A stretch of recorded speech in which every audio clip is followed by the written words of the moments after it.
നമസ്കാരം. കോൺഗ്രസ് എന്ന പ്രസ്ഥാനം ഓരോ ദിവസം ചെല്ലുന്തോറും തകർന്നുകൊണ്ടിരിക്കുകയാണ്.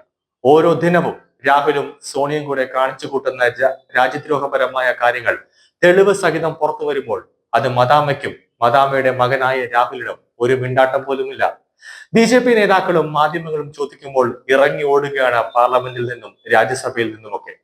എല്ലാ സംസ്ഥാനത്തു നിന്നും കോൺഗ്രസ് എന്ന രാഷ്ട്രീയ പ്രസ്ഥാനം മാഞ്ഞുകൊണ്ടിരിക്കുകയാണ്. ഒരർത്ഥത്തിൽ കോൺഗ്രസിന് മരണമണി മുഴങ്ങി തുടങ്ങിയിരിക്കുകയാണ്.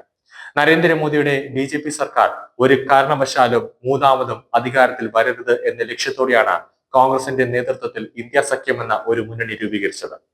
എന്നാൽ ഇപ്പോൾ ഇന്ത്യ സഖ്യത്തിൽ നിന്നും കോൺഗ്രസ് പുറത്തേക്ക് പോവുകയാണ്. പ്രതിപക്ഷ പാർട്ടികൾ ഒന്നൊന്നായി ഇന്ത്യ മുന്നണിയുടെ നേതൃത്വത്തിലേക്ക് മമതാ ബാനർജി വരണമെന്നും രാഹുൽ ഗാന്ധിയെ ഒഴിവാക്കണമെന്നും ഇത് ആവശ്യം ഉയർത്തി കഴിഞ്ഞിരിക്കുന്നു. ശരത് പവാറിന് പിന്നാലെ ബീഹാറിലെ RJD നേതാവ് രാഹുൽ പ്രസാദ് യാദവും രാഹുലിന് പകരം മമതാ ബാനർജി ഇന്ത്യ മുന്നണിയുടെ നേതൃപദവിയിലേക്ക് എത്തണമെന്ന് പരസ്യമായി ആവശ്യമുയർത്തിയിരിക്കുകയാണ്.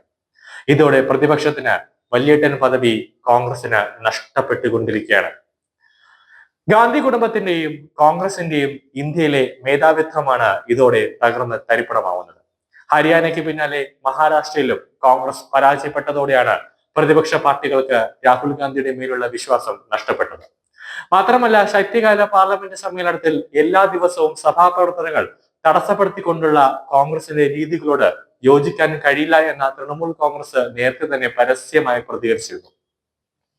മോദിയെ നേരിടാൻ രാഹുൽ ഗാന്ധിയുടെ തന്ത്രങ്ങൾ വില പോകില്ല എന്നാണ് മമതയും ശരത് പവാറും ലാലു പ്രസാദ് യാദവും ഇപ്പോൾ വ്യക്തമാക്കിയിരിക്കുന്നത്. ഇതാണ് രാഹുൽ ഗാന്ധിയെ മാറ്റാനുള്ള ഒരു നീക്കമായി ഏറ്റവും ശക്തമായി കൊണ്ടിരിക്കുന്നത്. എന്തായാലും ഇതോടെ ഗാന്ധി കുടുംബത്തിന് പ്രതിപക്ഷ പാർട്ടികളുടെ മേലുള്ള മേധാവിത്വം നഷ്ടപ്പെട്ട് കഴിഞ്ഞിരിക്കുകയാണ്. കോൺഗ്രസ് അനുദിനം ദുർബലമായി കൊണ്ടിരിക്കുകയാണെന്നും പ്രതിപക്ഷ പാർട്ടികൾ ഇപ്പോൾ തിരിച്ചറിഞ്ഞു കഴിഞ്ഞിരിക്കുന്നു. ഇന്ത്യയുടെ 28 സംസ്ഥാനങ്ങളിൽ 22 BJPയുടെ കൈവെള്ളയിലാണ് ഇപ്പോൾ. കോൺഗ്രസിന് ദുർബലമാവുന്നതിന് പിന്നാലെ രാഹുൽ ഗാന്ധിക്കും സോണിയാഗാന്ധിക്കും എതിരായ രാജ്യദ്രോഹ കുറ്റം ചെയ്യുന്നുവെന്ന വിമർശനവും BJP ഓരോ ദിവസവും ശക്തിപ്പെടുത്തിക്കൊണ്ടിരിക്കുകയാണ്. US കേന്ദ്രമായി പ്രവർത്തിക്കുന്ന ജോർജ് സോറസിന് വേണ്ടി ഇന്ത്യയെ രാഷ്ട്രീയമായും സാമ്പത്തികമായും തകർക്കാൻ രാഹുൽ ഗാന്ധി കൂട്ടുനിൽക്കുന്നുവെന്നതാണ് ഒരു ആരോപണം. അതുപോലെ സിഖ് വിഘടനവാദ പ്രസ്ഥാനമായ ഖലിസ്ഥാനെ ശക്തിപ്പെടുത്താൻ രാഹുൽ ഗാന്ധി പ്രവർത്തിക്കുന്നു. ഈ ആരോപണവും ഇപ്പോൾ ശക്തമായി തന്നെ നിൽക്കുന്നുണ്ട്. മറ്റൊന്ന്, കാശ്മീരിനെ ഇന്ത്യയിൽ നിന്നും വേർപെടുത്താൻ പ്രവർത്തിക്കുന്ന forum of democratic leaders in Asia Pacific foundation എന്ന സംഘടനയുടെ സഹ അധ്യക്ഷയായി പ്രവർത്തിക്കുന്നതും സോണിയാഗാന്ധി തന്നെയാണ്.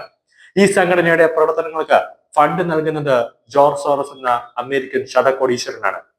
സോണിയാഗാന്ധി ഉപാധ്യക്ഷയായ ജോർജ് സോറസ് ഫണ്ട് ചെയ്യുന്ന forum of democratic leaders in Asia Pacific കാശ്മീരിനെ ഇന്ത്യയിൽ നിന്നും വെട്ടിമാറ്റാനുള്ള അജണ്ടയോടെ പ്രവർത്തിക്കുന്ന സംഘടനയാണ്. മൊത്തത്തിൽ ഏത് നിമിഷവും ഒരു CBI അന്വേഷണമോ ED അന്വേഷണമോ ഒരു NIA അന്വേഷണമോ വേണമെന്ന് ആവശ്യപ്പെട്ടുകൊണ്ട് ഏതെങ്കിലും ഒരു നേതാവ് കോടതിയിൽ ഒരു ഹർജി നൽകിയാൽ കോടതി ആ അന്വേഷണം വേണമെന്ന് ആഭ്യന്തര മന്ത്രാലയത്തോട് പ്രഖ്യാപിക്കും.